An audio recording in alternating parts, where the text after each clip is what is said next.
मराठी, आपला विश्वास, आपलं चॅनल. हिंदू हृदय सम्राट वंदनीय बाळासाहेब ठाकरे, धर्मवीर आनंदी साहेब यांच्या पवित्र विचारांसमोर नतमस्तक होतो. महाराष्ट्र राज्याचे सन्माननीय लोकप्रिय मुख्यमंत्री, शिवसेनेचे मुख्य नेते आदरणीय एकनाथजी शिंदे साहेब यांच्या आशीर्वादाने आज या ठिकाणी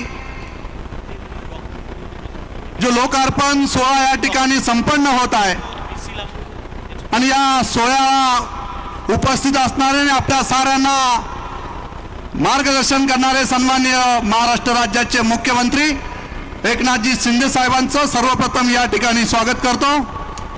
त्यानंतर मावळ मतदारसंघाचे संसद रत्न पुरस्काराने 5 वेळा सन्मानित केलेले आमचे मावळचे लोकप्रिय खासदार सन्माननीय श्रीरंगप्पा बारणे साहेब यांचंही या ठिकाणी स्वागत करतो. रायगडची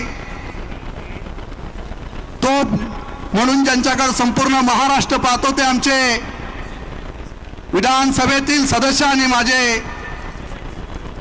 राजकीय खऱ्या अर्थाने गुरु म्हणून आम्हाला सहकार्य करणारे, सल्ला देणारे आदरणीय भरत शेठ गोगावले यांचं या ठिकाणी स्वागत करतो. माझा सहकारी अलिबागचे आमदार सन्माननीय महेंद्र शेठ दलवी यांचं या ठिकाणी स्वागत करतो आणि मुंबईचे आपले आमदार सन्माननीय सदाभाऊ सरवणकर यांचं या ठिकाणी स्वागत करतो. महाडचा आमचा युवा सेनेचा युवा अधिकारी विकास गोगावले, त्यानंतर आमचे शिवसेनेचे सर्वच व्यासपीठावर उपस्थित असणारे पदाधिकारी आणि खऱ्या अर्थाने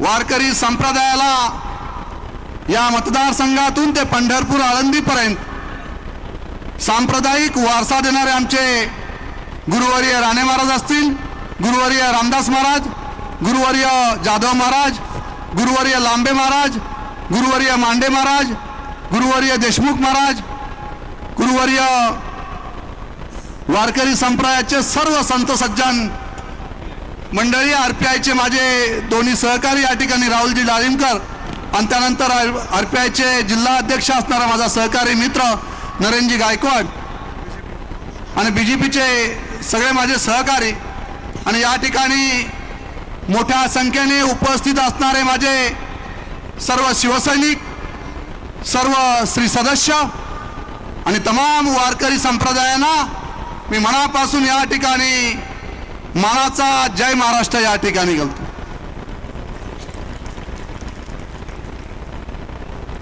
खरं तर आपण हा ऐतिहासिक लोकार्पण सोहळा या ठिकाणी संपन्न झालेला आहे. आदरणीय राज्याचे मुख्यमंत्र्यांच्या शुभ हस्ते आपण या ठिकाणी पाहत आलेला आहात की कर्जतचं असणारं ते प्रवेशद्वार, त्या ऐतिहासिक प्रवेशद्वाराला आपण त्या ठिकाणी महाराष्ट्र भूषण तीर्थरूप नानासाहेब धर्माधिकाऱ्यांचं त्या ठिकाणी नाव देण्यात आलेलं आहे आणि त्या प्रवेशद्वाराचा लोकार्पण सोहळा आदरणीय राज्याचे मुख्यमंत्र्यांच्या हस्ते या ठिकाणी संपन्न झाला. त्यानंतर आपण पाहिलं की त्या ठिकाणी आपण कर्जतमध्ये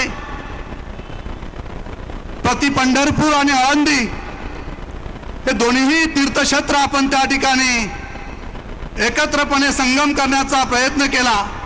चंद्रभागा आणि इंद्रायणी यांचा संगम त्या ठिकाणी उल्हास नदीच्या काठावर महाराष्ट्रातली सर्वात मोठी विठ्ठलाची मूर्ती 52 फूट आपण त्या ठिकाणी उभारली. त्या विठ्ठलाच्या मूर्तीचा लोकार्पण सोहळा आपण त्या ठिकाणी पाहिला.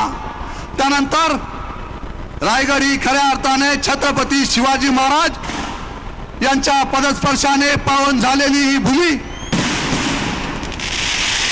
या भूमीमध्ये छत्रपती शिवाजी महाराजांची शिवसृष्टी आपण त्या ठिकाणी साकारलेली आहे. त्यानंतर धर्मवीर संभाजी महाराज यांचं स्मारक, असं भव्य दिव्य स्मारक आपण त्या ठिकाणी पाहिले. त्याचं सुद्धा लोकार्पण सोहळा राज्याचे मुख्यमंत्री आदरणीय एकनाथजी शिंदे साहेब यांच्या शुभ हस्ते झालेला आहे. या ठिकाणी आपण पाहिलं की या कर्जत तालुक्यामध्ये असणारी सर्व प्रशासकीय इमारती ज्या आहेत त्या एकाच छताखाली या ठिकाणी आणलेल्या आहेत आणि भव्य दिव्य असं प्रशासकीय भवन या ठिकाणी उभारलेलं आहे. त्याचा सुद्धा लोकार्पण सोहळा या ठिकाणी संपन्न झालेला आहे. गजानन बुवा भजनभूषण सम्राट यांच्या सुद्धा वास्तूचा आपण त्या ठिकाणी भूमिपूजन समारंभ आदरणीय राज्याचे मुख्यमंत्री एकनाथजी शिंदे साहेब यांच्या शुभ हस्ते या ठिकाणी झालेला आहे.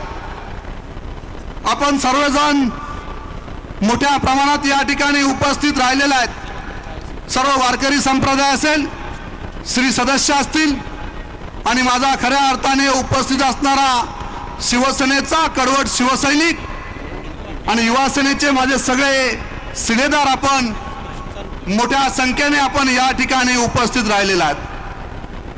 आपण ते प्रवेशद्वार त्या ठिकाणी पाहिलं. महाराष्ट्र भूषण तीर्थरूप नानासाहेब धर्माधिकाऱ्यांचं नाव त्या ठिकाणी देण्यात आलेलं आहे. खऱ्या अर्थाने नानासाहेब धर्माधिकाऱ्यांनी या महाराष्ट्रासाठी, या देशासाठी जे योगदान खऱ्या अर्थाने दिलेलं आहे. आपल्याला सगळ्यांना माहिती आहे की खऱ्या अर्थाने हा समाज व्यसनमुक्त व्हावं, हा समाज एकसंघ व्हावं आणि खऱ्या अर्थाने या समाजाची प्रगती व्हावी आणि म्हणून आपल्या दिनक्रमामध्ये नानासाहेब धर्माधिकाऱ्यांचे विचार आपण आचरणात आणले पाहिजेत आणि हीच खऱ्या अर्थाने त्या प्रवेशद्वाराला खऱ्या अर्थाने ते स्मारक जे उभं राहिलेलं आहे त्या स्मारकाच्या रूपाने त्यांचे विचार आपल्यामध्ये रुजले गेले आहेत. साहेब हे जे काही ऐतिहासिक लोकार्पण सोहळा या ठिकाणी संपन्न झालेले आहेत, हे उद्घाटने आपण या ठिकाणी खऱ्या अर्थाने केलेली आहेत.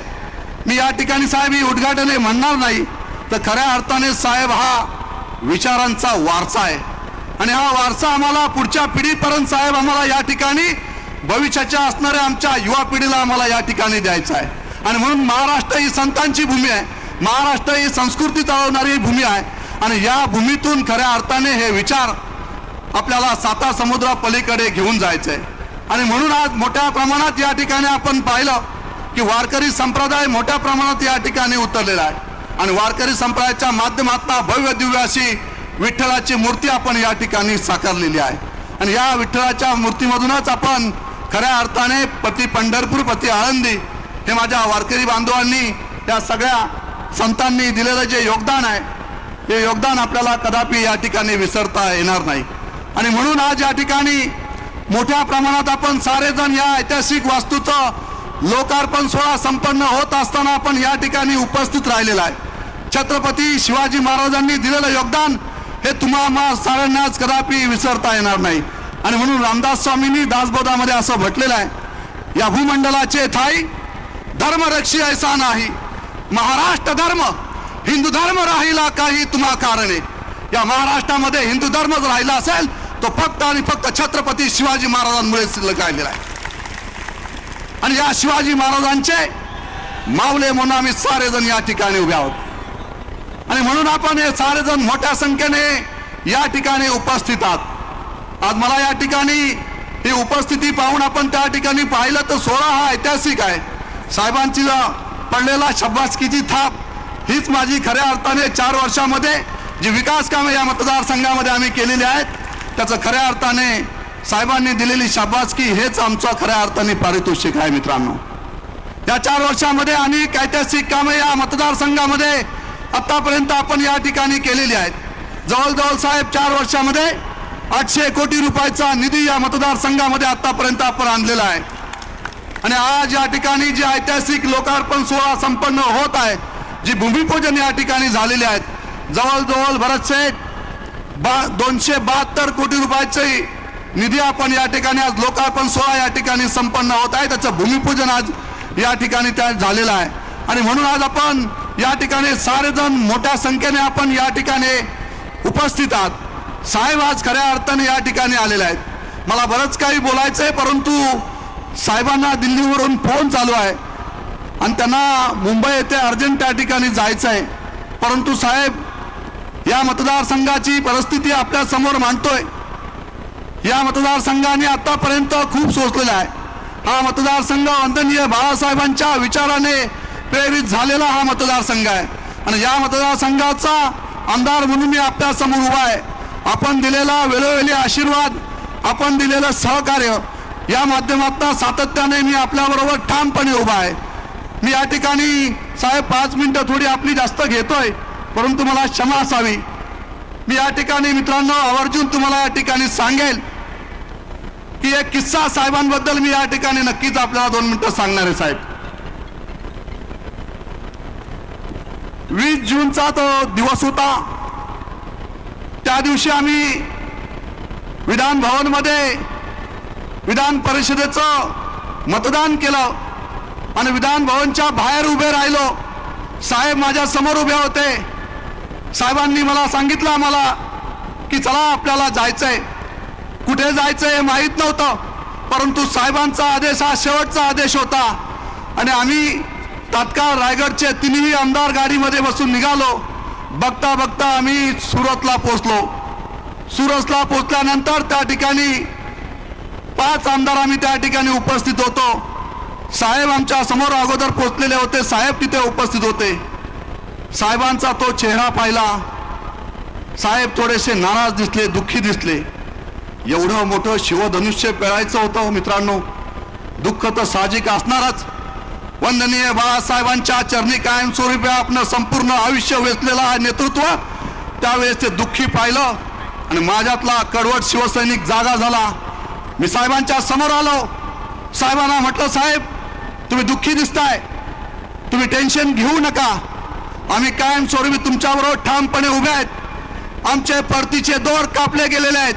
आमच्या शेवटच्या श्वासापर्यंत आम्ही तुमच्याबरोबर ठामपणे उभे राहू हा शब्द साहेबांना त्या ठिकाणी दिला. साहेबांनी मनापासून चेहऱ्यावर हास्य केला आणि मला बोलले, महेंद्र धन्यवाद. त्यावेळेस साहेबांची ती केविलवाणी परिस्थिती पाहिली. परंतु मित्रांनो, सुरत असेल, गुवाहाटी असेल, गोवा असेल, गोव्यापर्यंत पोहोचलो. सर्व राजकीय परिस्थिती व्यवस्थित करून साहेब रात्री गोव्याला पोहोचले. कानामध्ये जाऊन सांगत होतो, साहेब काही झालं तरी चालेल, पण महाराष्ट्राचे मुख्यमंत्री तुम्हीच झाले पाहिजेत. साहेब बोलले, नाही रे, परिस्थिती बघून आपण निर्णय घेऊ. मी बोललो, साहेब काहीही करा. सकाळी साहेब निघाले तरी बाल हट्ट करून त्यांच्या मागे लागलो होतो, साहेब काहीही करा. साहेब बोलले, पाहतो मी मुंबईला गेल्यानंतर. आम्ही सगळे गोव्याला स्तब्ध झालेलो होतो, शांत बसलेलो होतो. अचानकपणे आम्ही टीव्हीवर पाहिलं की आमचं नेतृत्व महाराष्ट्राचे मुख्यमंत्र्याची शपथ घेत होते. हे पाहून आम्ही सारेजण त्या ठिकाणी अचंबित झालो आणि त्याच वेळेस वंदनीय बाळासाहेबांचे शब्द मला आठवले. साहेब, आजही आपण पाहताय की माझ्या ऑफिसमध्ये ते शब्द लिहिलेले आहेत की जीवनामध्ये एकदा निर्णय घेतला की मागे फिरू नका, कारण मागे फिरणारे कधीही इतिहास रचू शकत नाही. आणि साहेबांनी ते सत्यात उतरवलेलं मी पाहिलं आणि खऱ्या अर्थाने वंदनीय बाळासाहेबांचं रूप मी माझ्या साहेबांमध्ये पाहिलं मित्रांनो. आणि म्हणून आम्हाला तो जल्लोष त्या ठिकाणी अतिशय उत्साहित झालो आणि त्या ठिकाणी आम्ही जल्लोष साजरा केला. परंतु साहेब विरोधकांनी टेबलावर नाचलो म्हणून आमच्यावर टीका केली. आपण आम्हाला आशीर्वाद दिलेला होता, आम्ही त्या टीकेला भीक घालत नाही, परंतु खऱ्या अर्थाने आपला आशीर्वाद त्यावेळेस आमच्या बरोबर होता. आणि खऱ्या अर्थाने महाराष्ट्रातला एक सामान्य शिवसैनिक, एक सच्चा शिवसैनिक, एक कडवट शिवसैनिक महाराष्ट्राचा मुख्यमंत्री झाला होता. म्हणून मी टेबलावर जाऊन त्या ठिकाणी जल्लोष केला होता आणि या गोष्टीचा सार्थ अभिमान आहे. हे साहेब तुमच्या समोर मला सांगायचं होतं. याच दिवसाची मी वाट पाहत होतो की अतिशय आम्ही ते सहन करत होतो. आम्हाला ते सहन होत नव्हतं. अतिशय आम्हाला त्या गोष्टीचा त्रास त्या ठिकाणी होत होता. परंतु साहेब, आम्ही संस्कृतीचं जतन करणारे कार्यकर्ते आहोत. वंदनीय बाळासाहेबांच्या विचारांचे जतन करणारे आम्ही कार्यकर्ते आहोत. परंतु आमच्यावर अनेक प्रकारचे त्या ठिकाणी टीका टिप्पणी झाली, परंतु त्या गोष्टीला आम्ही भीक घालत नाही, कारण महाराष्ट्राला खऱ्या अर्थाने जे लागणारं नेतृत्व होतं ते आम्हाला मिळालं होतं. मी एक सामान्य शिवसैनिक आहे.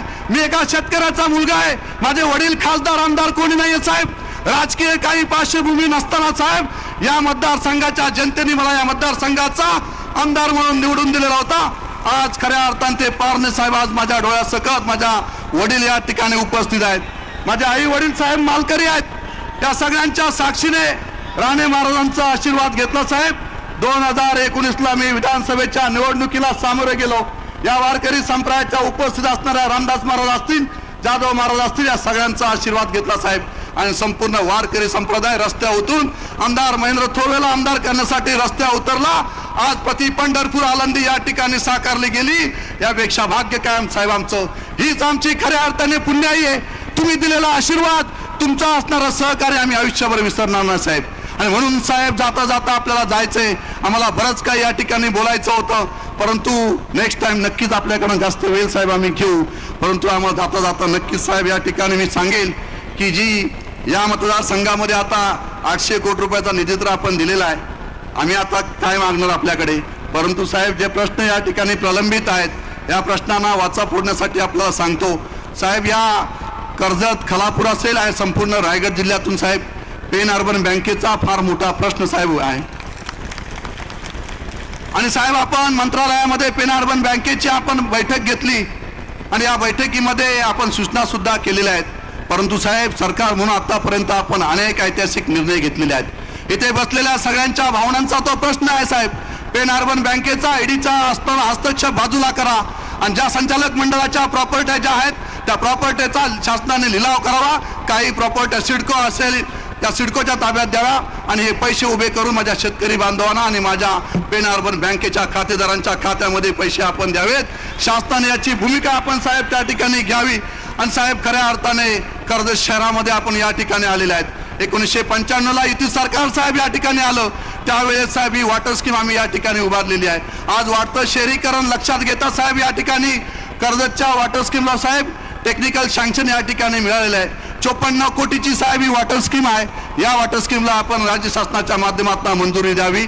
अशा पद्धतीने साहेब या ठिकाणी भुयारी मार्ग आहे, तो पलीकडे रेल्वेच्या निघतो साहेब.